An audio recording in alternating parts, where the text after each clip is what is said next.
know you moved on to someone new. Whole life is beautiful. You were the light for me to find my truth. I just wanna say... Hola a totes i a tots i benvinguts un dia més a l'assignatura de valencià.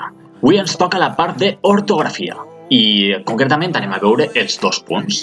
Hem vist fins ara ja molts signes de puntuació que anem a repassar ara mateixa. En primer lloc, quin és el primer signe de puntuació que veig? El signe d'interrogació. I ja sabeu que aquest signe l'utilitzem quan volem fer alguna pregunta. Després d'aquest veurem el signe d'exclamació, que és la ratlleta en el puntet baix.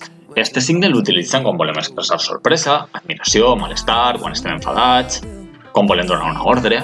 Serien maneres d'utilitzar este signe. Després veurem el punt. Vale? En recordeu-se, primer que res, després d'un punt sempre anem a escriure en mayúscula. I ja sabeu que tenim 3 tipus de punts. Tenim el punt i a part, que es fiquem el puntet i baixem a escriure a la línia següent. Tenim el punt i seguit, que es fiquem el puntet i seguim escrivint en la mateixa línia. I per últim tenim el punt i final, que és quan ja acabem el text i fiquem l'últim punt. Després del punt, la setmana passada veurem la coma. I en el dictat heu fer-ho tot superbé, que estic segur que tingueu super poquetes faltes. Vale. Primer, què hem de saber de la coma? Hem de saber que quan vegem una coma i estem llegint, hem de fer una xicoteta pausa.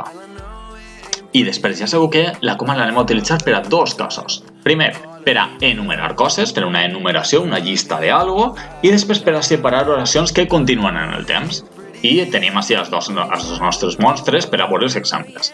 El monstre roig, ja sabeu que tenim l'exemple d'una enumeració, una llista, que diu, la setmana passada vaig anar a la fruiteria i vaig comprar pomes, peres, taronges, plàtans, melodalxer i cireres. Val? Sempre fent una xicoteta pausa quan vegem una coma.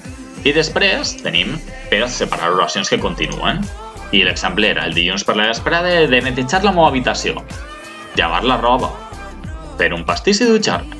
Igual, cada vegada que jo veig una coma, he de fer una respiració. I així estic enumerant tot el que vaig a fer el dilluns per la vesprada. Què ens toca després de la coma? Després de la coma es toquen els nostres amics els 2 punts. I quan anem a utilitzar els 2 punts?